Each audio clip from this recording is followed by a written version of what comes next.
As a kid growing up in the prairies and not being many airplanes around, there were only 3 cars in our town, for goodness sakes, when I grew up. But and there was a bush pilot come in and landed in our town one day, and my brother and I were hoeing the potatoes when this guy came into town, and shovels were left and gone, and everybody in town locked up, and we all went across the railway track. And this was at St. Lazare, Manitoba, and I fell in love with the airplane, first airplane I ever seen. The year was 1939, and Nick Waslenchuk was just 16 years old. World War II was just getting started in Europe, and Waslenchuk's fascination with airplanes and serving his country prompted him, like many others, to sign up with the Canadian Air Force.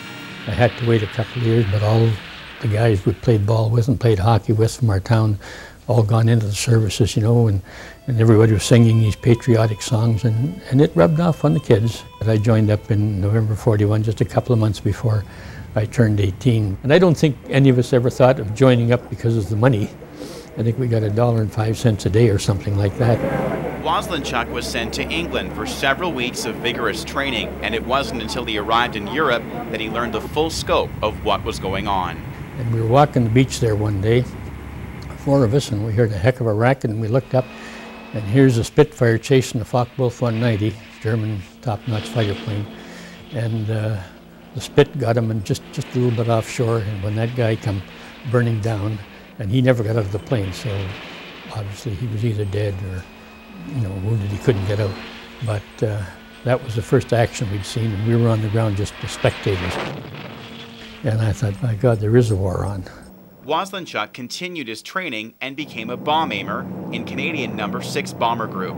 He worked in a crew of 7. Our job then was to knock out marshalling yards, freight yards, bridges, highway junctions, and then place at transportation hubs. Our first trip was to the outskirts of Paris, and we had these bundles of things. You'd break them and put them down through the chute, and people on the ground would pick them up. We told them to, you know, keep their hopes and faith up. We'd be here sooner or later to free them. Night after night, Waslenchuk and his fellow crewmates tirelessly flew over parts of Europe, dropping bombs and taking out targets. I don't think there's a crew that flew that doesn't remember the aircraft being shot down right beside them and in front of them, and, you know, all over the sky, and some of the heavily defended targets where, you know, some of the targets in one night we'd lose 50 to 70 planes. I think Nuremberg was a bad target. We lost 74 planes one night, you know, 7 people in the plane. It's a pretty big loss, major losses. So we had some of those, and I think that was something that I'd never forget, you know. I've seen fellows jump out of airplanes and you could see them burning on the way down in their parachutes, you know, things like that. Stays with you forever.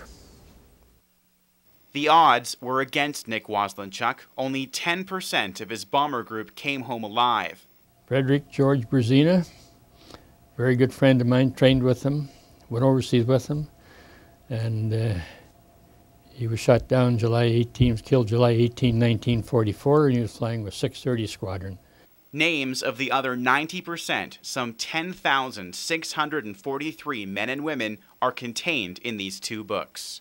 I'm very thankful every day that I'm one of the 10%. Because I know a lot of my very good friends that are in the 90%.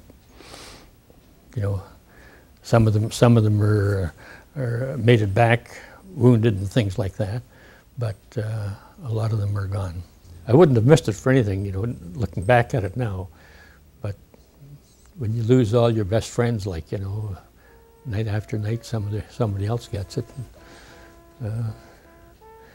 When I got those 2 books that I put together from Nanton and started going through there and looking for guys that I trained with and flew with and that, and so many of them were in that book.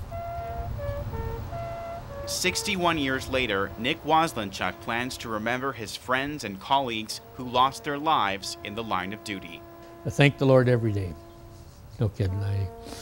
I'm not really a religious person, but somebody took good care of us.